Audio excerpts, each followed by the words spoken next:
जब सलाहुद्दीन के सिपाहियों को ले जाया जा रहा था तो कारातेगन बहुत शोर मचा देता है कि उसे रफ़ाए हाजत के लिए जाना है। खलीफा के सिपाही उसे निकाल कर ले जाते हैं। वहीं पर आलबेज आ जाता है और कारातेगन को बचाकर ले जाता है।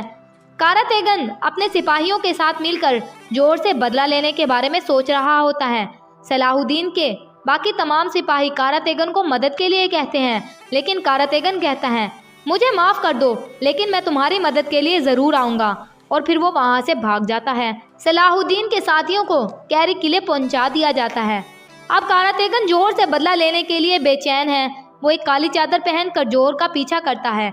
जोहर जैसे ही लोगों को भड़काकर एक तंग रास्ते से गुजरता है तो कारातेगन उसे पकड़ लेता है और फिर उसको कहता है, तुमने इस बदबख्त मुंह के साथ मुझ पर और सलाहुद्दीन के बाकी तमाम साथियों पर झूठा इल्ज़ाम लगाया था ना, अब मैं तुम्हें बिल्कुल भी नहीं छोड़ने वाला। और फिर उसका सर काट कर खलीफा के महल के पास रखाता है।